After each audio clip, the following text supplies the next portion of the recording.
Hello everyone. তো চলে আসলাম আমি আমার রান্নাঘরে। তো আজকে আমার রান্নার রেসিপি হলো একটা ট্রেডিশনাল রেসিপি বাঙালিদের, যেটা বাঙালির ঘরে হয়। আর বিশেষ করে যারা শুটকি প্রেমী তাদের ঘরে এটা রান্না হয়। আর বিশেষ করে এই বৈশাখ জ্যৈষ্ঠ মাসে কাঁঠালের বীজ দিয়ে এই সবজিটা রান্না করা হয়, বিশেষ করে লতা, কাঁঠালের বীজ আর শুটকি মাছ দিয়ে রেসিপিটা আজকে বানাবো। তো দেখতে থাকুন। তো এখানে কচুর লতা লতি যেটাই বলি না কেন, এটাকে আমি ভালো করে পরিষ্কার করে কেটে ধুয়ে একটু গরম জলে সেদ্ধ করে নিয়েছি, সঙ্গে কাঁঠালের বীজগুলোও সেদ্ধ করে নিয়েছি। আর এখানে রসুন, পেঁয়াজ, লঙ্কা, আর এখানে আছে সবাই শীতল দিয়েই করে থাকে, শীতল শুটকি মাছ যেটা। তো আজকে আমার ঘরে শীতলটা নেই, যার জন্য আমি লটি শুটকি মাছ দিয়েই আজকে লতা শুটকিটা বানাবো। তো এখানে কড়াই গরম হওয়ার জন্য একদম ভালো করে গরম করে নিচ্ছি কড়াইটাকে, তারপর তেল দেব। তো যে কোনো শুটকি মাছের সবজি বা যেভাবেই রান্না করুন না কেন, তার জন্য তেলটা আমি সবসময় কমই ব্যবহার করি। অল্প তেল দিয়ে শুটকি মাছ রান্না করলে খুব টেস্টি হয়।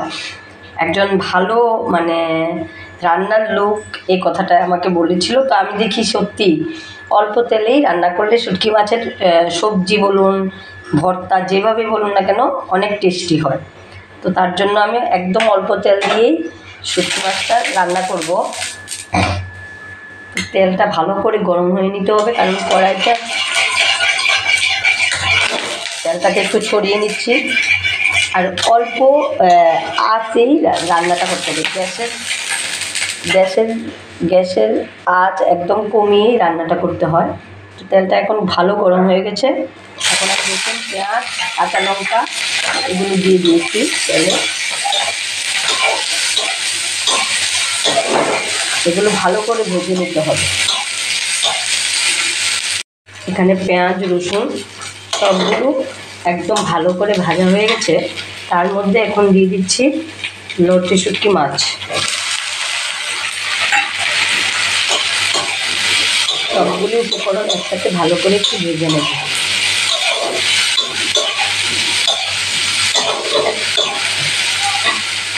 লটি শুটকি সেটা বাঙালিদের একদম সত্যি, যারা শুটকি প্রেমী তাদের একটা ট্রেডিশনাল খাবার বলতে পারেন। তো আমাদেরও ভালোই লাগে, যদিও আমার শুটকি মাছ সেভাবে খাওয়া হয় না। তো আর এই বৈশাখ জ্যৈষ্ঠ মাসে কাঁঠালের বীজ দিয়ে একদিন হলেও খেতে হবে। একটা কাঁঠাল এনেছিলাম, সেটা থেকে বীজ চা বেরিয়েছে।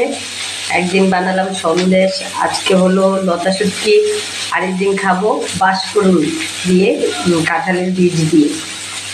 তো এগুলো আমার এই সিজনে খেতেই হবে, একদিন করে হলেও খেতে হয়। তো আজকে বানাচ্ছি লতা শুটকি। এখন একটু স্বাদ মতো নুন দিয়ে দিচ্ছি, দিয়ে ভালো করে ভেজে নিচ্ছি।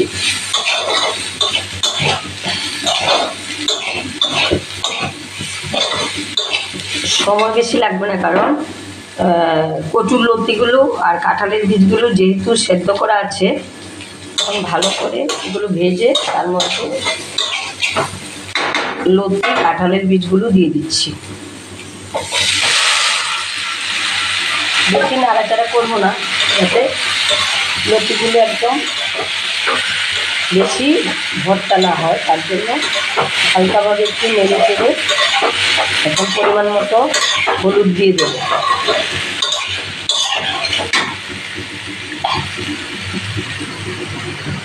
ছোটোবেলায় আমি আমার কাকিমার হাতে এই লতা শুটকি রান্না করতো। আমার কাকিমা অপূর্ব স্বাদ ছিল।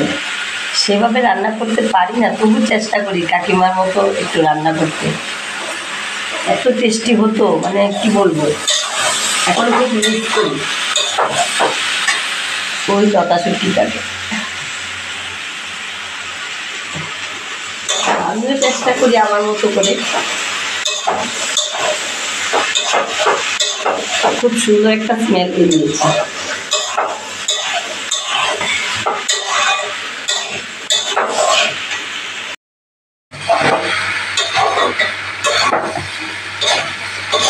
আর একটু নেড়ে চেড়ে তারপর একটু জল দিয়ে নেব।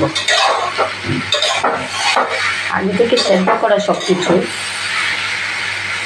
তার জন্য বেশি সময় লাগছে না। আর আমার বর লতা শুটকি ভালোবাসে, খায়, কিন্তু আমার মেয়েরা একদমই শুটকি মাছ পছন্দও করে না, একদম খায়ও না, ওদের গন্ধটাই সহ্য হয় না।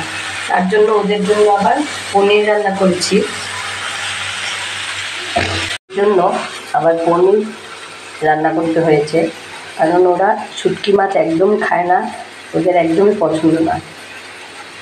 তার জন্য এই মেয়েদের জন্য এই পনিরটা রান্না করলাম। একদম ভাজা ভাজা হয়ে গেছে, এখন একটু পরিমাণে আমি জল দিয়ে দিচ্ছি। এটা তাহলে মাখো মাখো, তার জন্য অল্প পরিমাণে জল দিয়ে দিচ্ছি। জলটা শুকিয়ে গেলেই নামিয়ে নেব।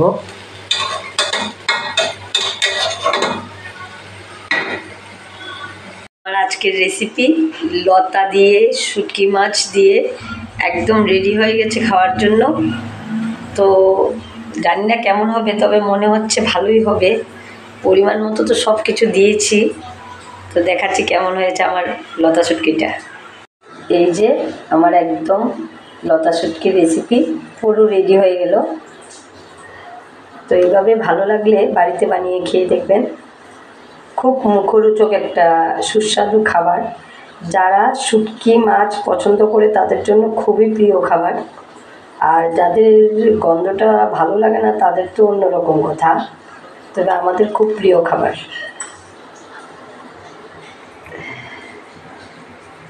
তো এই ছিল আজকে আমার রেসিপি। কেমন লাগলো অবশ্যই কমেন্টে জানাবেন।